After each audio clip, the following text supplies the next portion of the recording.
Welcome to my YouTube channel. आज हम discuss करने जा रहे हैं civil engineering interview questions.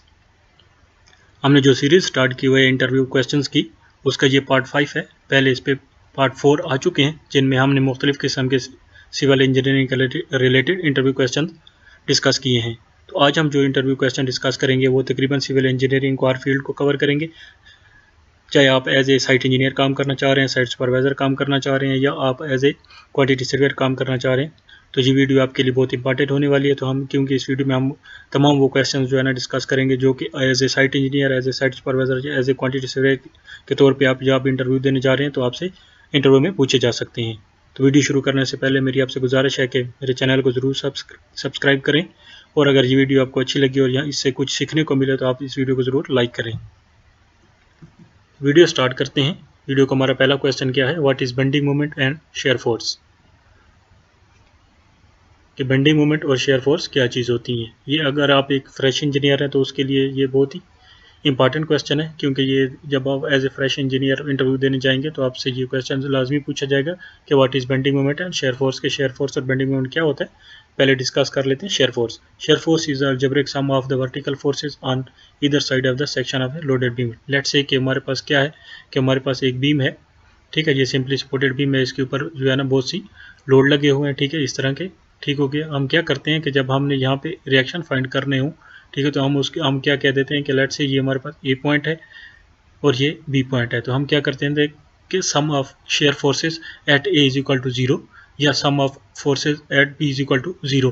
Means कि एक साइड पे हम जो है ना इन तमाम फोर्सेस को क्या करते हैं, ऐड कर देते हैं। तो जब हम इन तमाम फोर्सेस को एक ऐड करते हैं तो इसको क्या बोलते हैं हम, शेयर फोर्सेस। बेंडिंग मोमेंट क्या होता है हमारे पास, सेम शेयर फोर्स की तरह algebraic sum of moment of the forces on either side of the section of the loaded beam. Same इसी तरह हमारे पास अगर कोई बीम है लोडेड इस तरह, ठीक हो गया, ये इस स्पॉट से इसका ए डिस्टेंस है और इस सपोर्ट से इसका जो है ना ये बी डिस्टेंस है। हम क्या करते हैं कि जब हम मूवमेंट्स को जो है ना ऐड करते हैं किसी एक पॉइंट की तरफ, ठीक है, तो उसको हम क्या बोलते हैं, बेंडिंग मूवमेंट। अब मूवमेंट क्या होता है कि जब इस फोर्स को, ठीक हो गया, जब इस फोर्स को हम ज़रब दे देते हैं इस डिस्टेंस के साथ, तो ये हमारे पास क्या बन जाता है, बेंडिंग मूवमेंट बन जाता है। ठीक हो गया। तो sum of movement of forces on either side of the section of the beam, या ए पे आप सम उसको कर दें या बी पे सम कर दें, तो उसके सम जो होगा उसको हम क्या कहेंगे, बेंडिंग मोमेंट। नेक्स्ट हमारा क्वेश्चन क्या है, why concrete is weak in tension. हम एक जुमला ज़्यादातर बोलते हैं सिविल इंजीनियरिंग में कि concrete is strong in compression but weak in tension. Why weak in tension, क्यों टेंशन में वीक होती है, ठीक है, और क्यों जो है कंप्रेशन में स्ट्रांग होती है, ये अभी इस क्वेश्चन में डिस्कस करेंगे। Concrete is a combination of material like, हम जानते हैं कि concrete cement, sand, aggregate and water से मिलकर बनती है, which are stick together with a cement paste. जो क्योंकि ये जो एग्रीगेट्स होते हैं हमारे पास, कोर्स एग्रीगेट और जो हमारे पास दूसरे एग्रीगेट्स होते हैं फाइन एग्रीगेट, वो स्टिक होते हैं, स्टिक टुगेदर होते हैं, किसकी वजह से, सीमेंट और वाटर के पेस्ट की वजह से। ठीक है, during compression the force is passed on the next aggregate. अब क्या होता है हमारे पास, लेट्स से कि ये हमारे पास कोई भी एक कंक्रीट का एक पोर्शन है, ठीक है, यहाँ पे इसके एग्रीगेट यूँ हमारे पास एग्रीगेट होंगे इसके अंदर, ठीक है, और ये आपस में स्टिक होते हैं, और स्टिक किस वजह से होते हैं, ये सीमेंट पेस्ट की वजह से होते हैं। यहाँ के इनके सेंटर में क्या होता है, सीमेंट पेस्ट होता है, और उसकी वजह से ये आपस में स्टिक होते हैं। या जैसा समझ रहे हैं कि सीमेंट पेस्ट या कैसे ग्लू के तौर पे यहाँ पे काम करता है। अब क्या होता है, जब इस पर कंप्रेसिव फोर्स लगेगी यूँ, ठीक हो गया, जब यूँ कंप्रेसिव फोर्स लगेगी किसी भी साइड से,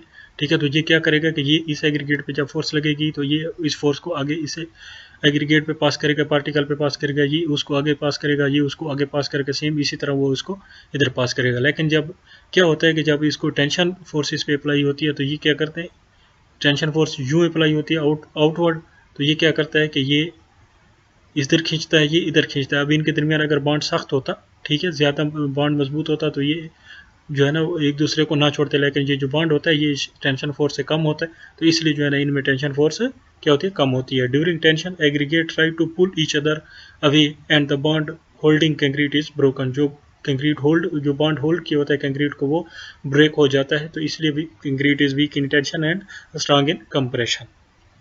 नेक्स्ट क्वेश्चन है, what is the extra length in bent up bar. जो हम बेंट अप बार प्रोवाइड करते हैं स्लैब के अंदर, उसकी एक्स्ट्रा लेंथ हम कितनी प्रोवाइड करते हैं। It should be 0.42 D, where D is the diameter of the bar. D क्या है, डायमीटर ऑफ बार है। लेट्स से कि ये हमारे पास कोई एक स्लैब है, ठीक है, इसके अंदर हमने बेंट अप बार प्रोवाइड करने हैं। लेट्स से बेंट अप बार हमको जूम प्रोवाइड करते होते हैं, ठीक है, यूँ ये कहाँ पे प्रोवाइड करते हैं हम, ये L/4 सपोर्ट से यहाँ से भी और यहाँ से भी L/4 पे हम जो है ना बेंट अप बार प्रोवाइड कर देते हैं। तो अब ये जो बेंट अप बार है ये हम कितना प्रोवाइड करते होते हैं, लेट्स से कि ये जो टोटल डिस्टेंस है मेरे पास 10 फीट है, ठीक है। अब जब मैंने इसका बेंट अप बार प्रोवाइड करना है तो इसका मैंने टोटल कितना बार लेंथ ये वाला प्रोवाइड करना है, तो ये कितना प्रोवाइड करूँगा, ये जो होगी लेंथ यहाँ से यहाँ तक ये होगी 0.42d। तो टोटल लेंथ इस बार की क्या हो जाएगी 10 प्लस 0.42d प्लस 0.42d, तो ये इसकी टोटल लेंथ हो जाएगी। तो एक्स्ट्रा लेंथ हम कौन क्या प्रोवाइड करते हैं 0.42d।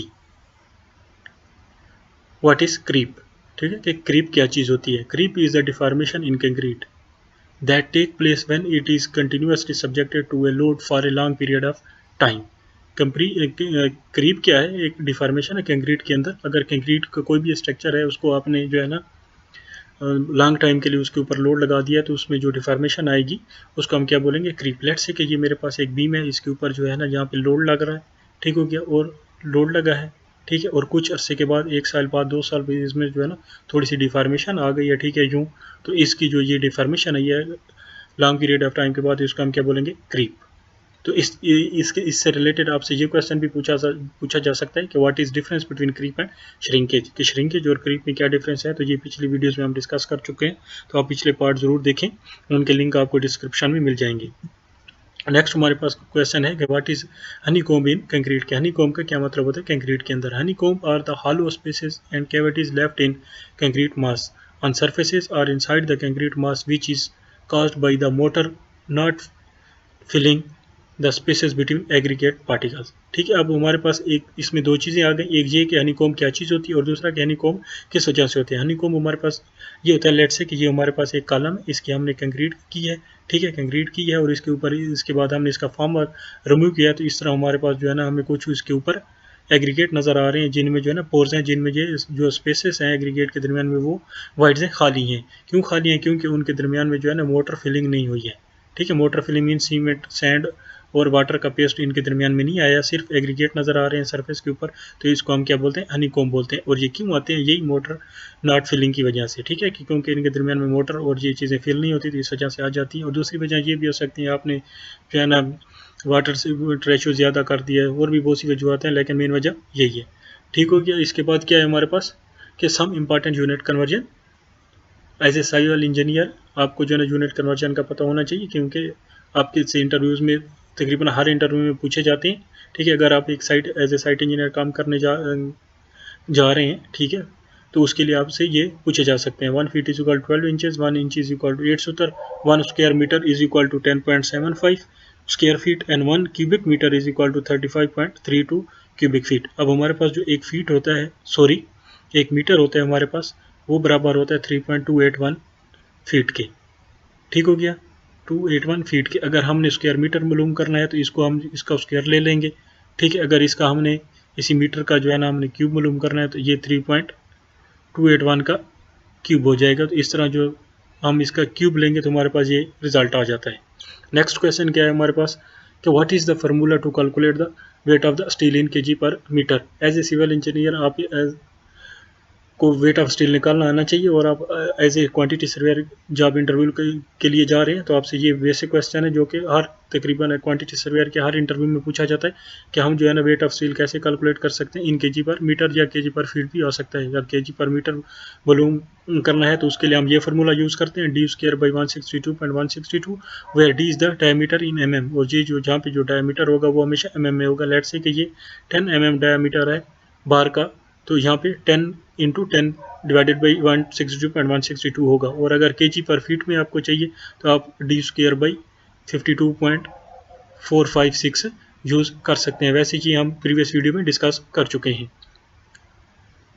57 नंबर क्वेश्चन है what is difference between PCC and RCC. PCC और आरसीसी में क्या डिफरेंस होता है। PCC stand for plane cement concrete, plane cement concrete PCC का मतलब होता है plane cement concrete, which means that it is the simple concrete without reinforcement और स्टील। वो कंक्रीट जिसमें हम जो है रेनफोर्समेंट या स्टील यूज़ नहीं करेंगे उसको हम पीसीसी बोलेंगे। ये कोई भी ग्रेड हो सकता है, लेकिन जो आमतौर पे हम जो है यूज़ करते हैं वो क्या होता है 148 को हम क्या बोलते हैं पीसीसी, या लीन कंक्रीट भी इसको आप बोल सकते हैं। RCC stand for reinforce cement concrete, जिसके अंदर जो है ना हम स्टील रेनफोर्समेंट यूज़ करते हैं उसको हम क्या बोलते हैं, RCC, which means that concrete having steel और रेनफोर्समेंट। स्टील और रेनफोर्समेंट एक ही मतलब होता है, जिसके अंदर हम स्टील कंक्रीट के अंदर यूज़ करें तो उसे हम क्या बोलेंगे, RCC रेनफोर्स सीमेंट कंक्रीट।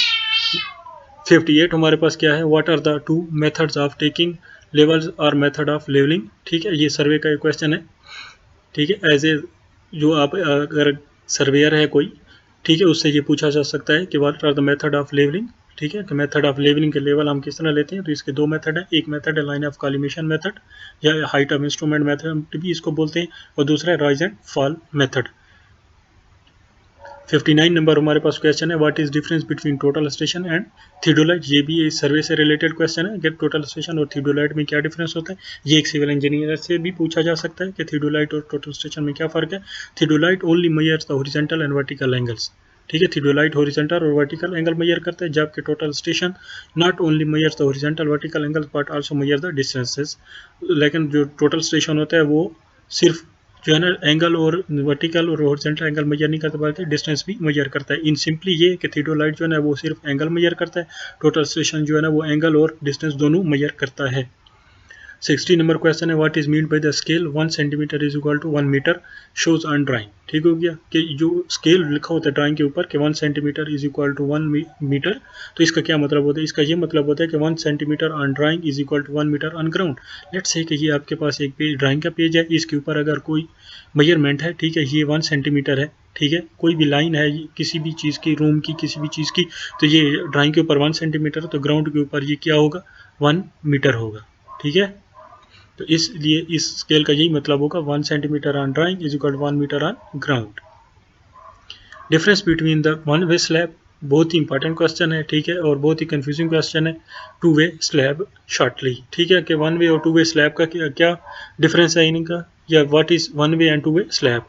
तो if length to width ratio, ठीक है, इज लेस देन और equal to 2 is two way slab. Let's say कि ये मेरे पास कोई एक स्लैब है, ठीक है, इसका जो ये लेंथ है मेरे पास, इसको मैं एल कह देता हूँ और इसकी जो विड्थ है इसे डब्ल्यू कह देता हूँ। अगर इनका रेशियो लेंथ बाई विड्थ हमारे पास आता है, ये ठीक है, लेंथ कोई वैल्यू होगी, ठीक है, वो वैल्यू और इस विड्थ की भी कोई वैल्यू होगी, ठीक है, उनका रेशियो अगर हमारे पास जो है ना कम आता है 2 से, तो ये हमारे पास होगा टू वे स्लैब। ठीक हो गया, और जब इनका जो है ना length to width ratio greater than 2 आता है तो ये हमारे पास क्या होगा, वन वे स्लैब होगा, वन वे स्लैब होगा। 62 नंबर क्वेश्चन है, what is the expected outer of cement concrete 1 to 4 पर मैसन पर डे। ठीक है, कि अगर एक मैसन है और एक हेल्पर है, उसका एक दिन में काम करें तो वो 1 2 4 की जो हमारे पास कंक्रीट है तो वो कितनी एक दिन में कंक्रीट कर लेंगे। ठीक है, लेट्स से कि हमारे पास 1 2 4 रेशियो की कंक्रीट करनी है, ठीक है, हमारे पास एक मैसन है, एक दिन है और उसके साथ एक हेल्पर है, तो वो एक दिन में कितनी कंक्रीट कर लेते हैं, तो अप्रॉक्सीमेटली वो कितनी करते हैं, 5 क्यूबिक मीटर पर डे। अगर इनको आप क्यूबिक फीट में ले जाएंगे तो वो हो जाएगा 180 क्यूबिक फीट पर डे। तो ये एक मैसन और एक जो है ना उसका हेल्पर होगा, तो ये एक दिन में 5 क्यूबिक मीटर कंक्रीट कर लेते हैं।